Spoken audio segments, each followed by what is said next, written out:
Fourth views, चौथा विचार, बाकी मित्रों, लोकसभा चुनाव की प्रक्रिया शुरू हो गई है। ऐसे में पूरे देश की राजनीतिक हलचल क्या है, राजनीतिक गतिविधियां क्या हैं, कहां क्या हो रहा है, भारत के विभिन्न प्रदेशों में, खासकर बिहार में क्या कुछ हो रहा है। फोर्थ व्यूज के दर्शक विदेश में भी हैं जो फोर्थ व्यूज को देखते हैं, ढूंढ कर देखते हैं, जो बिहारी और खासकर जो इंडियन भारत से बाहर हैं।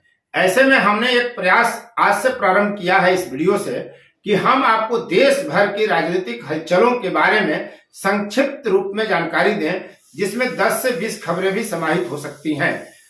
लेकिन जो खबरें हम आपको बताएंगे वो जानना आपके लिए जरूरी होगी, क्योंकि अगर आपको राजनीति में रुचि है तो देश प्रदेश की विभिन्न घटनाओं को लेकर जो राजनीति से जुड़ी हुई उसको जानना, और फिर कुछ रोचक घटनाएं भी चुनाव के दरमियान सामने आने लगते हैं, जिसे हम बताने का प्रयास करेंगे। तो आज अखबारों की सुर्खियों में है इलेक्ट्रोल बॉन्ड। सुप्रीम कोर्ट में सुनवाई भी चल रही है, एसबीआई कटघरे में है, तमाम राजनीतिक दल कटघरे में हैं और सभी राजनीतिक दल एक दूसरे पर आरोप लगा रहे हैं। और सभी का आरोप लगभग यह है कि प्रधानमंत्री नरेंद्र मोदी इस देश के सबसे बड़े घोटालेबाज प्रधानमंत्री हैं। भाजपा ने बड़ा घोटाला किया, सरकार ने बड़ा घोटाला किया, इसीलिए उसको 6,000 करोड़ रुपए मिल गया। और इस तरह के बयान तमाम अखबारों की सुर्खियों में है। अप्रैल 2018 से अब तक किस पार्टी को कितना चंदा मिला यह भी अखबारों ने बताया है।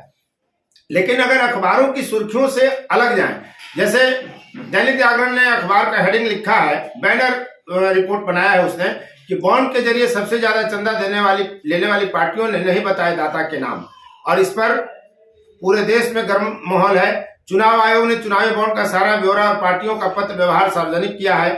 चुनावी चंदे में सबसे बड़ा हिस्सा भाजपा, तृणमूल और कांग्रेस का है। द्रमुक, अन्ना द्रमुक, राकापा, जदएस ने बढ़ती पारदर्शिता नाम बताया। अप्रैल 2019 से पहले की चुनावी बॉन्ड के आंकड़े भी जारी हुए। प्रश्न यह है कि जो लोग भी भाजपा को इस मामले को लेकर कटघरे में खड़ा कर रहे हैं, खासकर कांग्रेस या अन्य राजनीतिक दल, क्या उनके पास नैतिक अधिकार है कि वो इस मुद्दे को लेकर के भाजपा को घेरे? बसपा को 1 रुपए भी नहीं मिला है, जबकि वो राष्ट्रीय पार्टी है। इलेक्ट्रोल बॉन्ड से उसे 1 रुपए नहीं मिले। माकपा ने 1 रुपया नहीं लिया।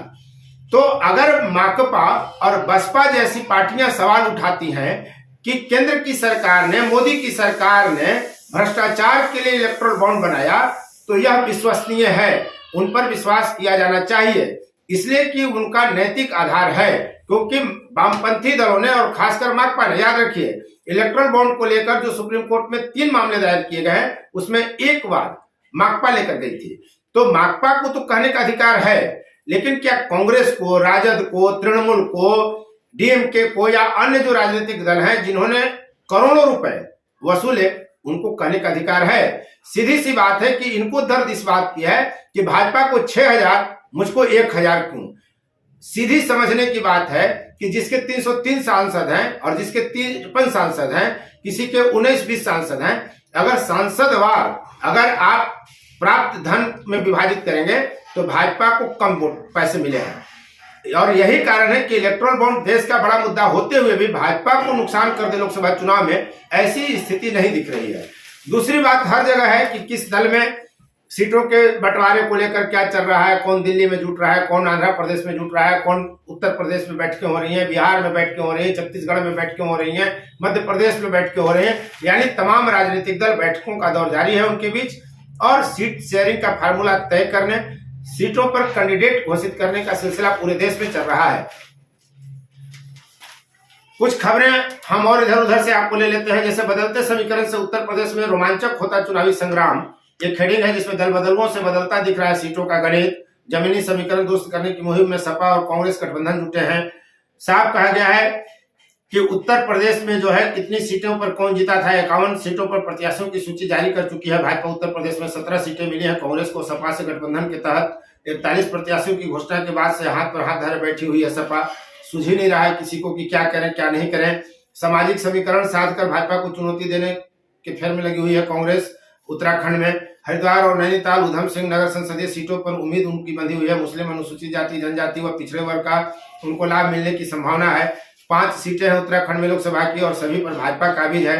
14 विधानसभा सीटों में से मात्र 6 पर भाजपा विधायक जीते हैं हरिद्वार संसदीय क्षेत्र में। तो इस तरह की तमाम बातें सामने आ रही हैं। अगर आप देखें तो एक चर्चा यह भी आ रही है, आपको याद होगा कि जैसा जाति और धर्म का कार्ड खेला जा रहा है इस देश में, तो नरेंद्र मोदी ने कहा जाति तोड़ने के लिए उनका एक फार्मूला आया है कि महिला, युवा, किसान और गरीब 4 जातियां हैं। तो उसे लेकर भी खबरें बनाई जा रही हैं कि आने वाले लोकसभा चुनाव को जो है महिलाएं, युवा, किसान और गरीब तय करेंगे कि किसकी सत्ता रहेगी।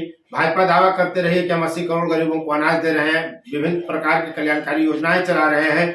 बिहार में भाजपा जदयू की ताकत से टकराना राजद के लिए बड़ी चुनौती बताई जा रही है। INDA में सीटों के बंटवारे में भी पेच फंसा हुआ है। तेजस्वी यादव 17 महीने बनाम 17 साल का मुद्दा लेकर बिहार में लोकसभा चुनाव में चलेंगे, इसे ही मुद्दा बनाएंगे। तो इन तमाम तरह की चीजें हैं। और एक खबर यह भी है कि कभी बीहड़ के फरमान पर डोलती थी राजनीति। जी हाँ, चुनाव से पहले वोट पड़ेगा अमुक छाप पर, नहीं तो लाश मिलेगी घाट पर, यह नारा हुआ करता था चंबल की घाटियों में, जहां राजनीतिक दल डकैतों को अपने साथ जोड़कर और वोट हासिल करते थे और चुनावी जीत हासिल करते थे। वो दौर निकल चुका है। चंबल में अब दस्यु नहीं रहे, लेकिन अतीत के झरोखे से यह याद दिलाने की कोशिश की गई है कि वोट पड़ेगा अमुक छाप पर, नहीं तो लाश मिलेगी घाट पर, ऐसे नारे गूंजते थे। और अब चुनाव में यह हाल है कि डकैतों का कोई नाम लेवा नहीं है। ज्यादातर गिरोहों का सफाया हो चुका है। अभी जो गिरोह चंबल की घाटियों में है उनमें ददुआ है, निर्भय गुर्जर है, ठोकिया है, रागिया है, बलखड़िया है, बबली कोल है, लाला राम है, श्री राम है, फूलन देवी रही है, राम आश्रय फक्कड़ रहा है, रामवीर और गौरी यादव जैसे लोग रहे हैं जो इस तरह के नारे बुलंद करते थे और राजनीति को काफी प्रभावित करते थे। 2009 तक बल्कि कहिए कि चंबल में जो है दस्युओं की हुकूमत चलती थी, राजनीति में प्रत्याशियों को मदद करते थे। तो स्वाभाविक है कि 2009 तक किसकी सत्ता रही है, क्या वे लोग दोषी नहीं है?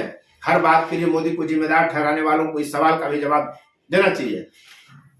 बिहार की स्थिति यह है कि महागठबंधन में सीट बंटवारे को लेकर पेच है। राजग के 2 दलों पर सबकी नजर है। दिल्ली में बैठकों का दौर चल रहा है। राजद 28 तो कांग्रेस 8 और वाम दलों को 5 सीट मिलने की संभावना व्यक्त की जा रही है।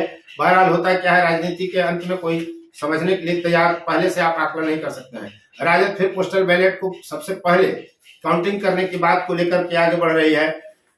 एक खबर यह भी आ रही है कि बिहार में तलवार की धार पर है भाजपा के 6 सांसद, क्योंकि उनका पत्ता साफ होता दिख रहा है।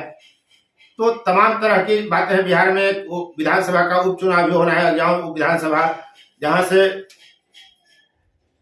1 जून को मतदान होगा और 9 साल पहले हुई थी किसान की निर्मम हत्या। उसी हत्या के नामजद FIR कराई गई थी और आरोपित को आजीवन कारावास की सजा हुई। तो इस तरह की चीजें यहां रही हैं। और सरसरी नजर में आपको ये बता दें कि कब किस चुनाव में कितने चरण में मतदान हुआ है। तो पहली लोकसभा में 17 और दूसरे में 20 चरणों में मतदान हुआ था, याद रखिएगा। वर्ष 1952 में पहला लोकसभा चुनाव हुआ था तो 17 चरण थे।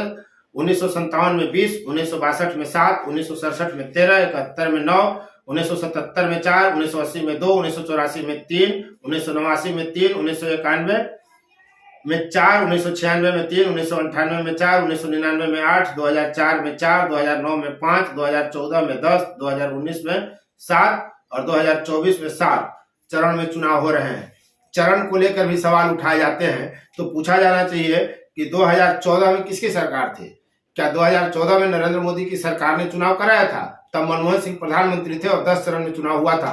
तो क्या तब सत्ताधारी दल को लाभ पहुंचाने के लिए 10 चरण में चुनाव कराया गया था? जैसा कि सवाल आज पूछा जा रहा है कि 7 चरण में जो लोकसभा का चुनाव हो रहा है वो सत्ता को लाभ पहुंचाने का काम किया जा रहा है इलेक्शन कमीशन के द्वारा। और इलेक्शन कमीशन पर खुलेआम आरोप लग रहा है कि वो भाजपा की बी टीम है, सत्ता के साथ खड़ी है।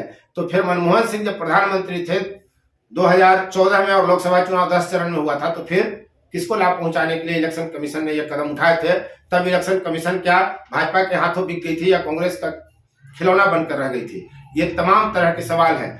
ऐसे ही प्रश्न उठाते उठाते विपक्ष अपनी विश्वसनीयता खो चुका है और लगता यही है कि विपक्ष का हर मुद्दा भोथरा है। तो आने वाले वक्त में प्रतिदिन हम प्रयास करेंगे कि इस तरह से खबरें हम आपके सामने प्रस्तुत करें। अगर आपको अच्छा लगता है तो कमेंट जरूर करें।